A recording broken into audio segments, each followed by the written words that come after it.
मित्रांनो, चैतन्य अकॅडमीमध्ये तुमचं सर्वांचं स्वागत आहे. आज आपण पाहणार आहोत क्वाड्रॅटिक इक्वेशन प्रॅक्टिस सेट 2.6. याच्यामध्ये जे गणित आहे ते वर्ड प्रॉब्लेम आहेत. म्हणजे दिलेलं वर्ड प्रॉब्लेम जे आहे ते आपल्याला कशामध्ये कन्वर्ट करता आलं पाहिजे? Quadratic equation. याच्या अगोदर आपण linear equation in two variable मध्ये पाहिलं. त्याच्यामध्ये जे आपण व्हेरिएबल यूज करायचो ते किती होते? 2. आता या क्वाड्रॅटिक इक्वेशन मध्ये आपल्याला एकच व्हेरिएबल यूज करून हे क्वाड्रॅटिक इक्वेशन कन्वर्ट करता आलं पाहिजे. तर हा पहिला प्रश्न काय सांगितला बघा.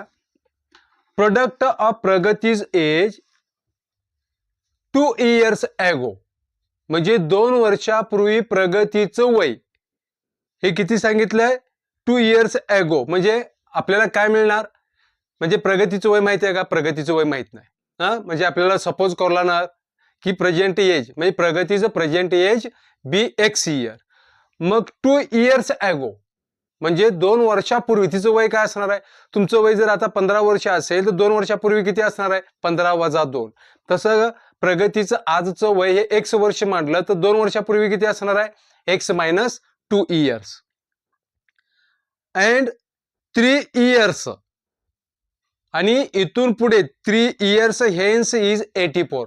म्हणजे आजपासून इथून पुढे 3 वर्षाचं वय, आजपासूनचं इथून 3 वर्षानंतरचं वय आणि पाठीमागच्या 2 वर्षाचं वय यांचा जो प्रोडक्ट आहे, यांचा जो गुणाकार आहे तो किती सांगितला? 84. म्हणजे आज जर तुमचं वय 15 वर्ष असेल तर अजून 3 वर्षांनी किती असणार आहे? 15 अधिक 3 असणार आहे. आणि 2 वर्षापूर्वी 15 वजा 2 असणार आहे. त्याच पद्धतीने आपल्याला काय करायचं? सपोज करावं लागणार प्रगतीचं प्रेझेंट एज. लेट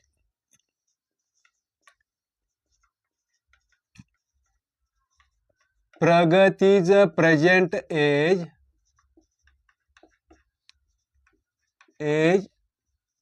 बी एक्स इयर्स. X years. आता काय सांगितलं बघा. 2 वर्षापूर्वी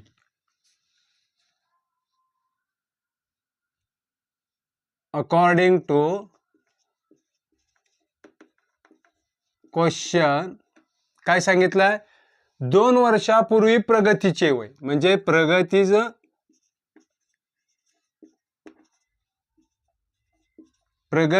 age 2 years ago. 2 years ago काय मिळणार आपल्याला? हे आजचं वय आहे. 2 वर्षापूर्वीचं वय काय असणार आहे? एक्स मायनस 2 असणार आहे.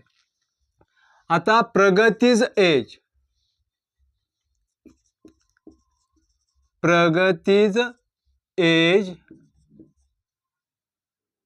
3 years फ्रॉम नाव. म्हणजे आतापासून पुढचं जे वय आहे प्रगतीचं ते काय असणार आहे? आजचं वय एक्स आणि 3 वर्षानंतरचं एक्स प्लस 3. आता काय सांगितलंय? कंडिशन नुसार फ्रॉम कंडिशन या दोन्हीचा गुणाकार 84 येतो म्हणून सांगितलंय. म्हणजे एक्स मायनस 2 आणि x plus 3 is equal to 84 सांगितलेलं आहे. म्हणजे या टर्मने या दोन्हीला पहिल्यांदा मल्टिप्लाय करावं लागेल, नंतर या टर्मने याला मल्टिप्लाय करावं लागेल. म्हणजे x in bracket x plus 3 minus 2 in bracket x plus 3 is equal to 84. म्हणजे या टर्मने याला मल्टिप्लाय करा, नंतर याला मल्टिप्लाय करा. काय मिळेल आपल्याला? एक्स स्क्वेअर प्लस 3x याने याला आणि याने याला म्हणजे मायनस 2 ने एक्स मायनस 2 ने 3 ला मल्टिप्लाय करा. आपल्याला काय मिळेल? 2x minus 2x plus minus minus 6 is equal to 84. आता हे टर्म एकसारखे आहेत, बरोबर आहे का? चिन्ह भिन्न आहेत. म्हणजे मोठ्या संख्येतून लहान संख्या वजा करून मोठ्या संख्येचं चिन्ह द्यायचं. म्हणजे आपल्याला इक्वेशन काय मिळेल? X square plus x minus 6 हे इथं पॉझिटिव्ह आहे, इकडे आल्यानंतर निगेटिव्ह होईल. Minus 84 is equal to 0. इथे काय मिळेल? X square plus x minus 90 is equal to 0. या दिलेल्या माहितीनुसार कशामध्ये कन्वर्ट केलं आपण? क्वाड्रॅटिक इक्वेशनमध्ये कन्वर्ट केलं. आता हे मिळालेले क्वाड्रॅटिक इक्वेशन जे आहे तुम्ही कोणत्याही पद्धतीने सोडवू शकता. फॅक्टरायझेशन मेथडने सोडवा, कम्प्लिटिंग स्क्वेअर मेथडने सोडवा, किंवा फॉर्म्युला मेथड म्हणजे बाय युजिंग फॉर्म्युला. शक्यतो जेव्हा इथल्या संख्या मोठ्या येतात तेव्हा फॉर्म्युला मेथडचा यूज करा. आपण फॅक्टर पद्धतीने सोडवू. बघा, कारण इथं 10 9 90, फर्स्ट टर्म लास्ट टर्म, इथे किती आलं? 10 90. म्हणजे या फॅक्टरचा जो गण आहे गुणाकार 90 येतो, पण त्यांची बेरीज किंवा वजाबाकी मिडल टर्म इतकी येते.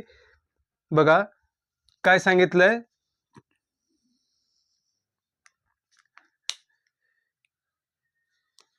याचे फॅक्टर पाडा आणि हे स्प्लिट करून लिहा. म्हणजे आपल्याला x square plus 10x minus 9x minus 90 is equal to 0.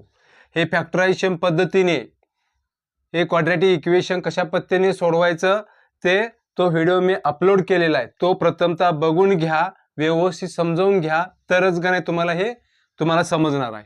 आता काय केलं, 2 2चा एक गट पाडला. मी डायरेक्ट उत्तर लिहितोय, x plus 10 minus 9x plus 10 is equal to 0. इथे काय सांगितलंय, कंसाच्या बाहेर जर वजा चिन्ह आलं तर इथलं चिन्ह बदलतं. मग याच्यामधून एक एक्स कॉमन निघाला, याच्यातला एक्स इथे राहिला, याच्यातला एक्स इथे कॉमन निघाला, फक्त 10 राहिला.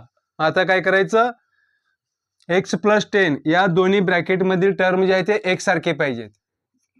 एक्स प्लस 10 आणि x minus 9 is equal to 0. X plus 10 is equal to 0 और x minus 9 is equal to 0. x is equal to minus 10 और x इज इक्वल टू 9. प्रश्न काय सांगितला, फाइंड हर प्रेझेंट एज. आता कधी आपण आपलं वय जर सांगितलं किंवा विचारलं आपल्याला, तर आपण का ना वजामध्ये निगेटिव्ह मध्ये सांगतो का? माझं वय बघा ना वजा 10 आहे, माझं वय वजा 15 आहे, नाही सांगत ना.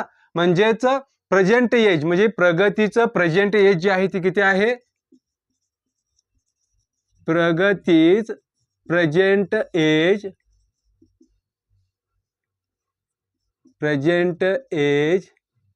किती? 9 इयर्स. 9 इयर्स हे उत्तर नाही, याचं हे उत्तर येईल. याच्यानंतर आपण पुढचं गणित पाहूया. आता दुसरा प्रश्न पाहूया. Sum of squares of 2 consecutive number. 2 consecutive number म्हणजे काय सांगितले बघा, काय 1 2 3 4 हे कॉन्जिक्युटिव्ह नंबर आहेत, बरोबर आहे. म्हणजे प्रत्येक याच्यामधला जो डिफरन्स आहे तो कसा आहे, एकसारखाच आहे. या दोन्ही मधला फरक एकच आहे, या दोन्ही मधला फरक एकच आहे, या दोन्ही मधला फरक एकच आहे. म्हणजे ह्या दोन्ही जी संख्या आहे ते कशा आहेत, कॉन्जिक्युटिव्ह नंबर आहेत. आता इवन नॅचरल नंबर 2 नंबर जे आहे ते इवन नॅचरल नंबर आहेत. म्हणजे काय येणार हो, हे दोन्ही येणार का? नाही, कारण हे ऑड संख्या इवन आहे. आणि इथे काय येणार, 2 4 येईल, 4 6 येईल, 6 8 येईल, बरोबर आहे. म्हणजे आता काय सांगितलंय, sum of square of 2 consecutive number. आता 2 कॉन्जिक्युटिव्ह नंबर जो आहे तो सम संख्येचा आहे, natural even number. Sum of the square of 2 consecutive natural even numbers is 244. Find the numbers. मग ते नंबर आपल्याला माहिती होती का? मग त्याच्याबद्दल आपण सपोज करू. Suppose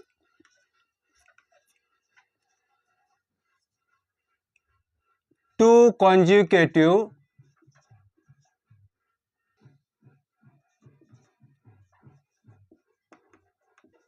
numbers B2x. कोणकोणते असणार आहे ती? एक 2x आणि दुसरा 2x प्लस 2. म्हणजे 1च्या ठिकाणी तुम्ही कोणतीही किंमत ठेवा, तुम्हाला जे नंबर मिळणार आहे ते नंबर हे इवन नंबरच मिळतील, तुम्हाला इवन नंबर मिळतील. कारण इथे 1 जर ठेवला तर 2 × 1 2 आला, इथे 1 ठेवला तर 2 × 1 + 2 4 आला. एक्सच्या ठिकाणी तुम्ही कोणतीही संख्या ठेवा, तुम्हाला इवन नंबरच मिळेल. आता काय सांगितलंय, sum of square of 2 consecutive even natural number from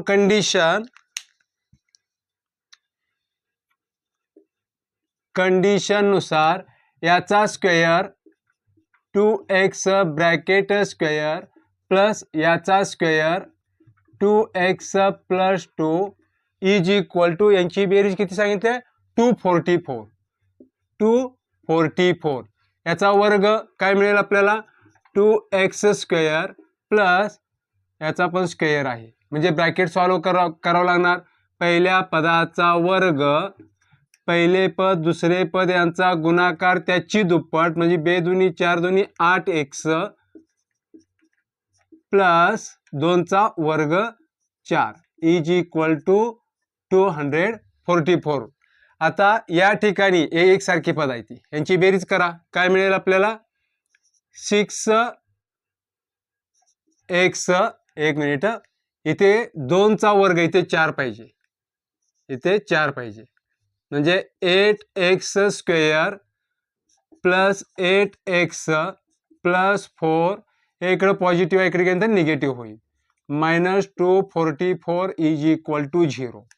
आता इथे काय मिळालं, 8x² प्लस 8x, 240 मधून 4 गेले, किती मिळाले, 240. हे आपल्याला काय मिळालं, क्वाड्रॅटिक इक्वेशन. याला सिम्प्लिफाय करा, दोन्ही बाजूला काय करा, 8 ने डिवाइड करा, आपल्याला काय मिळेल, 8x² divided by 8 plus 8x divided by 8 plus 240 divided by 8 is equal to 0. 8 get cancel, हे गेट कॅन्सल, आणि 8 × 3 = 24. म्हणजे आपल्याला जे इक्वेशन मिळालं ते काय मिळालं, 30. बघा, x² plus x plus 30 is equal to 0. Simplify करून टाकायचं.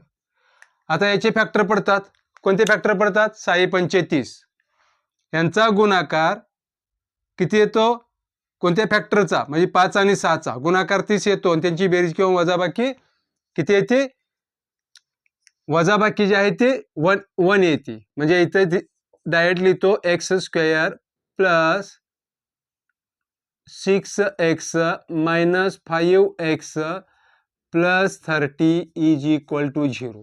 या दोन्हीचा गुणाकार एवढा आला, 6 × 5 = 30. एक मिनिट,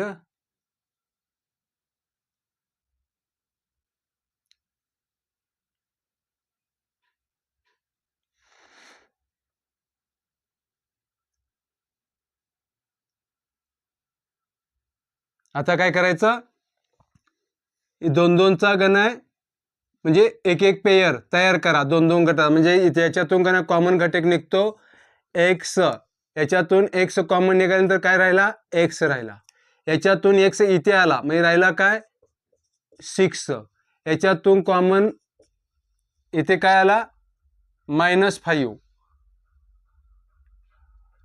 इथे बघा, या ठिकाणी मायनस द्या, कारण मोठ्या संख्येतून लहान संख्या वजा करून मोठ्या संख्येचं चिन्ह द्यायचं, या ठिकाणी मायनस, या ठिकाणी मायनस द्या, इथे मायनस साइन करा. बघा, इथे या ठिकाणी काय आलं, इथे मायनस साइन आलं. आता या ठिकाणी जेव्हा मी मायनस साइन घेतो तेव्हा इथं x + 6 होईल इज इक्वल टू 0. हे दोन्ही टर्म कसे आले, हो, एकसारखे आले. मग त्याला काय करायचं, हे लिनियर फॅक्टर आहेत, x + 6 आणि x - 5 इज इक्वल टू 0. आता या ठिकाणी काय करायचं, त्या किमती 1 च्या 2 घन आहे, आपल्याला रूट मिळतील, म्हणजे x + 6 इज इक्वल टू 0 और x - 5 इज इक्वल टू 0. हे इथं निगेटिव्ह आहे, सॉरी पॉझिटिव्ह आहे, इकडे निगेटिव्ह होईल. x इज इक्वल टू 6 और x इज इक्वल टू 5. आता ह्या ज्या दोन, या बघा इकडे पॉझिटिव्ह आहे, निगेटिव्ह होईल, निगेटिव्ह आहे, पॉझिटिव्ह. त्या 2 गण 2 कॉन्जिक्युटिव्ह नंबर कोणकोणते आहेत, 2 कॉन्जिक्युटिव्ह नंबर्स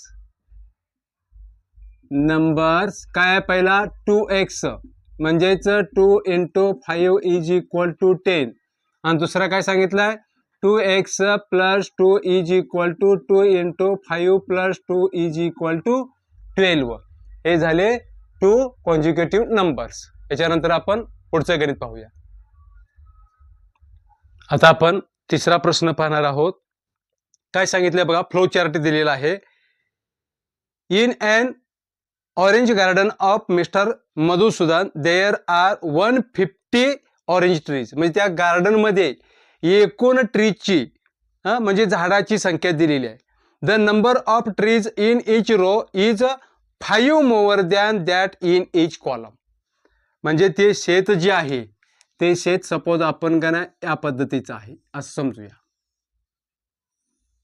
हे काय आहे, रोज आहे. एकूण किती रोज आहेत, 1 2 3 4. इथे काय करतोय मी, इथे कॉलम. एकूण कॉलम किती आहेत, 1 2 3 4 5. जर का समजा हा तुमचं शेत आहे समजून चला, या रोज मध्ये एकूण तुम्ही झाडे किती लावली ती, इथं 1 2 3 4 5. रोज मध्ये एकूण झाडे किती आहेत ती 5 आहेत. आणि कॉलम मध्ये एकूण झाडे किती आहेत, सॉरी कॉलम मध्ये एकूण झाडे किती आहेत ती 5 आहेत. रोज मध्ये एकूण किती झाडं आहेत ती 4 आहेत ती. म्हणजे टोटल या शेतामध्ये एकूण झाडांची संख्या किती असेल, तर हे एक कॉलम गुणुले हा एक रो मल्टिप्लाय केल्यानंतर टोटल नंबर ऑफ ट्रीज मिळतात. बरोबर आहे का बघा, 1 2 3 4 5. 5 गुणुले 1 2 3 4, 5 चोक 20. हे किती झाले हो, 5 1 2 3 4 5 6 7 8 9 10 11 12 13 14 15 16 17 18 19 20. पण ऑलरेडी आपल्याला मधुसूदनच्या बागेमध्ये एकूण किती झाडं दिलेली आहेत ती, टोटल नंबर ऑफ ट्रीज 150 आहे. बरोबर आहे. आता त्यानंतर येणाऱ्या प्रत्येक शब्दाबद्दल किंवा प्रत्येक घटनेबद्दल आपण काय म्हणायचं, व्हेरिएबल कंपल्सरी मानायचं. आता याच्यामध्ये काय आले बघा, आता रोज एक्स मानायचा का कॉलम एक्स मानायचा, हे आता काय कसं ठरवायचं बघा, तुम्हाला सांगतो. The number of trees in each row is 5 more than that. त्यानंतर कोणता शब्द आलेला आहे, कॉलम. कॉलम बद्दलच आपण एक्स हा शब्द सपोज करायचा.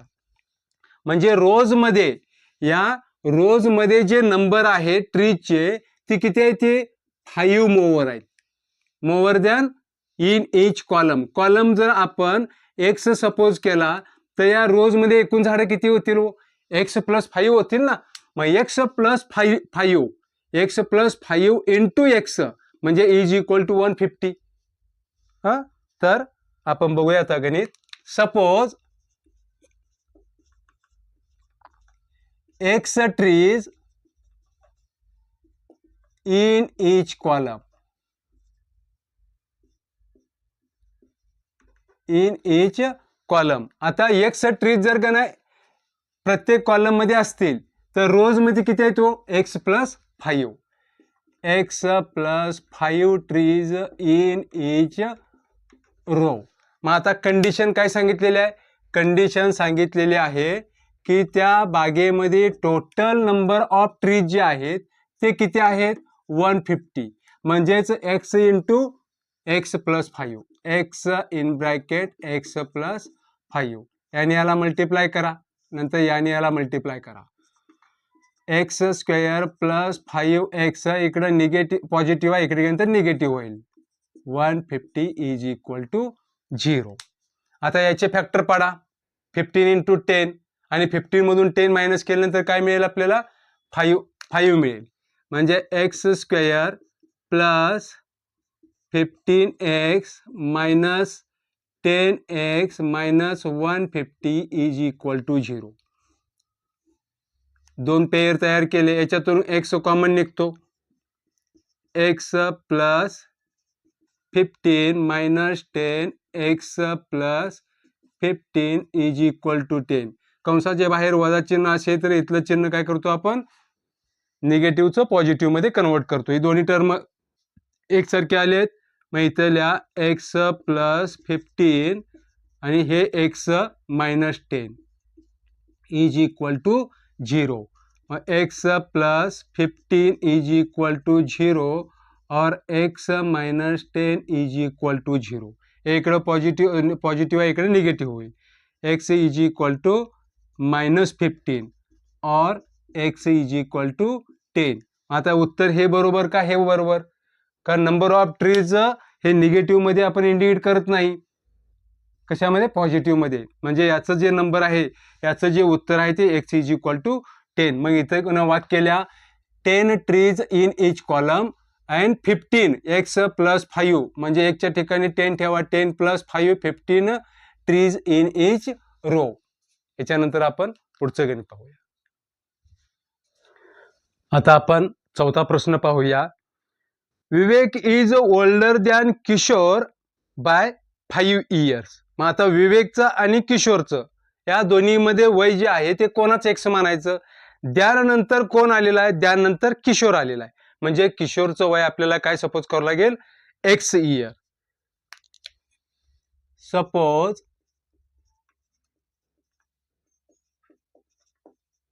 किशोर's प्रेजेंट एज BX इयर्स. मग एक्स वर्ष हे किशोरचे वय आहे, तर विवेक इज ओल्डर दॅन म्हणजे विवेक हा किशोरपेक्षा मोठा आहे.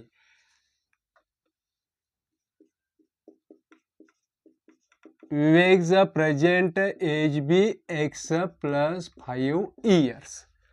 आता काय सांगितलंय बघा प्रश्न, कंडिशन काय सांगितलंय? The sum of reciprocal. The sum of reciprocal कंडिशननुसार काय सांगितलंय? या दोघांच्या वयांचा रेसिप्रोकल म्हणजे हे फ्रॅक्शन फॉर्म मध्ये येईल. सम ऑफ म्हणजे त्या दोघांच्या वयांची बेरीज. Reciprocal, the sum of the reciprocal of their ages is 1/6. 1/x plus 1/x plus 5 is equal to 1/6. आता काय करायचं? हे छेद जे आहेत डिनोमिनेटर एकसारखे आहेत का? नाहीत. म्हणजे याचे डिनोमिनेटर काय करावं लागतील? आपल्याला समान करावं लागते. म्हणजे याने याला मल्टिप्लाय केलं तर काय मिळेल? x plus 5. याने याला मल्टिप्लाय केलं काय मिळेल? x. या दोन्हीने एकमेकाला मल्टिप्लाय केलं तर काय मिळेल? x square plus 5x is equal to 1/6. या दोन्हीची बेरीज करा, काय मिळेल आपल्याला? 2x plus 5 divided by x square plus 5x is equal to 1/6. आता क्रॉस मल्टिप्लाय करा, या 6 ने याला मल्टिप्लाय करा आणि x स्क्वेअर प्लस 5x ने या 1 ला मल्टिप्लाय करा. म्हणजे आपल्याला काय मिळेल? 6 in bracket 2x plus 5 is equal to x square plus 5x. याने याला मल्टिप्लाय करा म्हणजे 12x plus 6×5 is equal to x square plus 5x. आता हे दोन्हीही टर्म इकडे ट्रान्सफर करा म्हणजे आपल्याला काय मिळेल? x square plus 5x minus 12x minus 30 is equal to 0. हे पॉझिटिव्हचं इकडे गेल्यानंतर निगेटिव्ह होईल, हे पॉझिटिव्हचं इकडे गेल्यानंतर निगेटिव्ह होईल. आता हे दोन्ही टर्म एकसारखे आहेत. मोठ्या संख्येतून लहान संख्या वजा करून मोठ्या संख्येचं चिन्ह द्या. x square minus 7x minus 30 is equal to 0. आता 30चे असे फॅक्टर पडा की त्यांचा गुणाकार 30 आला पाहिजे, बेरीज किंवा वजाबाकी मिडल टर्म इतकी आली पाहिजे. मग कोणती येणार हो? 10 30. म्हणजे याचे फॅक्टर काय पडले हे वरती लिहून घेतो. x square minus 7x minus 30 is equal to 0.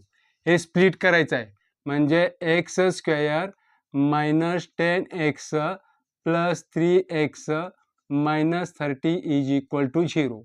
याच्यामधून कॉमन x निघाला, x मायनस 10. याच्यामधून 3 कॉमन निघाला, x minus 10 is equal to 0. ही दोन्ही पद एकसारखी आली. आता काय करायचं, x मायनस 10 आणि x plus 3 is equal to 0. x minus 10 is equal to 0 और x plus 3 is equal to 0. हे निगेटिव्ह आहे, इकडे गेल्यानंतर पॉझिटिव्ह होईल. 10 x इज इक्वल टू 10 और x इज इक्वल टू पॉझिटिव्हचं निगेटिव्ह होईल.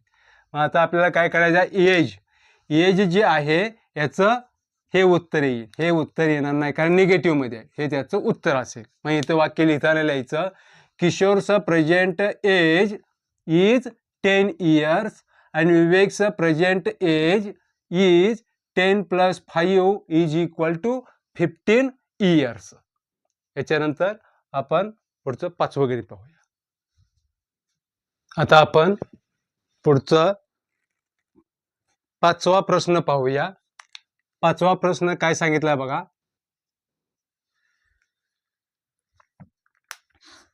Suyash scored 10 marks more in second test than in the first test. म्हणजे याच्यामध्ये सेकंड टेस्ट आपण एक्स सपोज करायचं किंवा फर्स्ट टेस्ट, तर आपल्याला द्यान नंतर काय आलेलं आहे, फर्स्ट टेस्ट आलेला आहे. म्हणजे फर्स्ट टेस्ट मध्ये एकूण किती मार्क मिळवले ते पहिल्यांदा आपल्याला सपोज करू लागणार आहे. बघा, सपोज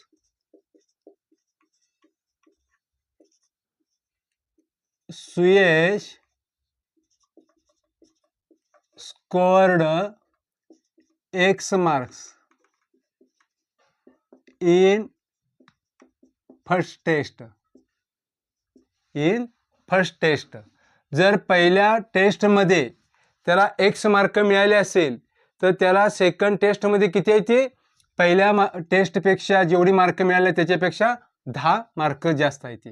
म्हणजे Suyash scored x + 10 marks in second test. आता काय सांगितलंय,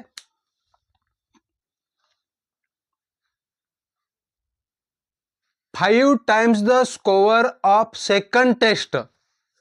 कंडिशन नुसार जाऊ आपण, कंडिशन नुसार 5 times म्हणजे याची 5 पट. 5 times the score of second test. Second test is equal to is the same as a square of the score in the first test. First टेस्टची मार्क्स जे आहेत त्याचा स्क्वेअर एवढा येतो. तर काय सांगितलंय, find his score in the first test.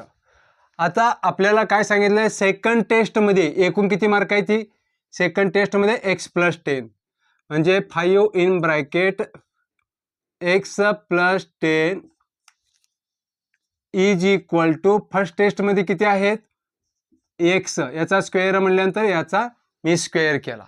आता याने याला मल्टिप्लाय करा, काय मिळेल आपल्याला, 5x + 50 is equal to x². हे दोन्ही टर्म इकडे ट्रान्सफर करा, आपल्याला काय मिळेल, x² इथं पॉझिटिव्ह आहे निगेटिव्ह होईल, हे इथं पॉझिटिव्ह आहे इकडे गेल्यानंतर निगेटिव्ह होईल, इज इक्वल टू 0. आता याचे फॅक्टर पडा, 10 × 5 = 50, 10 मधून 5 गेले 5 राहतात. म्हणजे आपल्याला x² -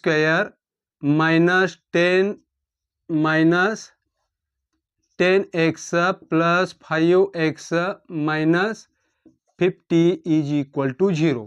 याच्यातून x कॉमन निघतो, 2 2चा गट पाडा. आता इथं x इन ब्रॅकेट x - 10, याच्यातून 5 बाहेर निघतो, x - 10 इज इक्वल टू 0. एकसारखी पद आहेत, लिहून घ्या, x - 10 आणि x + 5 is equal to 0. x - 10 is equal to 0 और x + 5 इज इक्वल टू 0. हे इथं निगेटिव्ह आहे, इकडे गेल्यानंतर काय होईल पॉझिटिव्ह होईल. x इज इक्वल टू 10 और x इज इक्वल टू -5 म्हणजे हे उत्तर नसणार आहे. याचं उत्तर हे आहे. हे उत्तर येऊ शकत नाही कारण मार्क्स हे आपण निगेटिव्हमध्ये इंडिकेट करत नाही. म्हणजे त्याला एकूण फर्स्ट टेस्टमध्ये जी मार्क मिळाली ती किती मार्क मिळाली ती 10 मार्क मिळालेत. इथं लिहायचं Suyash scored 10 marks in the first test. या ठिकाणी वाक्य लिहायचं. याच्यानंतर आपण पुढचा 6वा प्रश्न पाहूया. आता आपण पुढचा 6वा प्रश्न पाहूया. Mister Kasam runs a small business of making earthen pots. भांडी बनवण्याचे का नाही त्याचा एक बिझनेस आहे, मातीची भांडी. He makes a certain number of pots on daily basis. दररोज तो काही भांडी बनवतो. म्हणजे काही म्हणजे किती आहेत माहित का, त्याच्याबद्दल आपण एक्स सपोज करायचं. Mister Kasam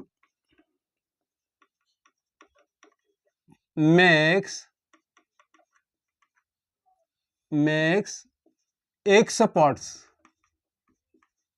every day. आता काय सांगितलंय,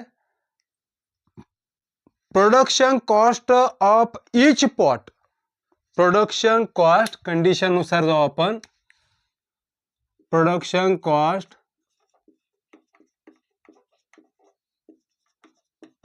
कॉस्ट काय सांगितलंय,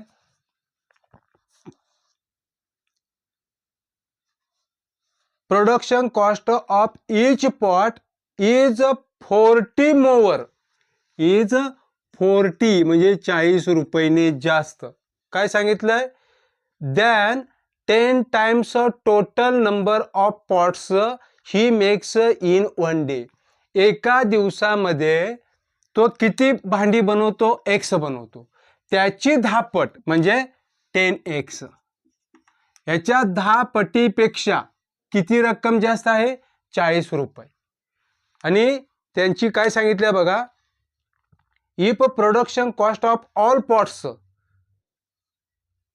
पर डे इज 600. जर का समजा एकाची किंमत जर एवढी असेल, एकूण तो किती गण आहे भांडी बनवतो एक्स. म्हणजे एक्स म्हणजे काय ठिकाणी, या ठिकाणी काय येईल, 5 येईल, 10 येईल, 100 येईल, काही येईल. बरोबर आहे का.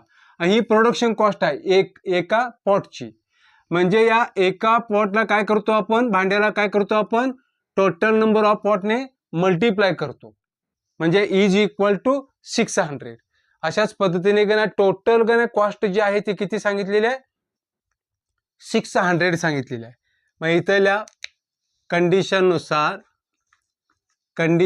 काय सांगितलं, x in bracket 10x plus 40 is equal to 600. कारण ही एका भांड्याची किंमत आहे. एकूण भांडी किती बनली आहे ती, मग 50 असेल, 100 असेल, 2 असेल, 5 असेल, ती एक्स नंबर आहे ती. आणि एका भांड्याची किंमत आहे. आणि हे सगळे मिळून एकूण भांडी आणि एका भांड्याची किंमत यांचा गुणाकार करून एकूण रक्कम किती येते, 600 रुपये. तर त्याच्यानंतर फायनल प्रश्न काय सांगितलाय, find production cost of 1 pot and number of pots he makes per day. तो दररोज किती भांडी बनवतो आणि एका भांडीची किंमत. याने याला मल्टिप्लाय करा, याने याला मल्टिप्लाय करा, काय मिळेल, 10x² प्लस 40x. हे इथं पॉझिटिव्ह आहे, बरोबर आहे, इकडे नंतर निगेटिव्ह होईल. इथे काय येईल 600. आता हे सिम्प्लिफाय करा. सिम्प्लिफाय म्हणजे 10 ने काय करायचं, डिवाइड करा. 10 ने डिवाइड जर केलं तर आपल्याला काय मिळेल, इथं x² प्लस 4x मायनस 60 मिळेल. Is equal to 0. याचे फॅक्टर पडतात कोणकोणते, 10 × 60 म्हणजेच 10 मधून 6 गेल्यानंतर 4 राहतात. हे स्प्लिट करा, x² plus 10x minus 6x minus 60 is equal to 0. 2 गट पाडा, याच्यातून x कॉमन निघतो. x प्लस 10 नंतर मायनस 6, मायनस चिन्ह घेतले म्हटल्यानंतर हे प्लस झालं. म्हणजे x plus 10 is equal to 0. इथे लिहा आता x + 10 आणि x - 6 इज इक्वल टू 0. इथं x + 10 इज इक्वल टू 0 और x - 6 इज इक्वल टू 0. आता इथं पॉझिटिव्ह आहे, इकडे गेल्यानंतर निगेटिव्ह होईल. म्हणजे x इज इक्वल टू -10 और x इज इक्वल टू 6. आता हे x काय आहे? Mister Kasam makes x pots every day. म्हणजे दररोज तो किती भांडी बनवतो? 6 बनवतो, 6. म्हणजे एका भांड्याची किंमत जी आहे, production cost of each pot, production cost of each pot जी आहे ती किती आहे? 10x + 40. म्हणजे हे 6 इथे ठेवा, म्हणजे एका भांड्याची किंमत आहे ती 100 रुपये येईल आपल्याला. मग इथं लिहा मिस्टर कासम मेक्स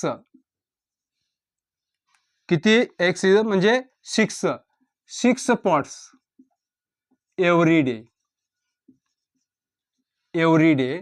नंतर प्रोडक्शन कॉस्ट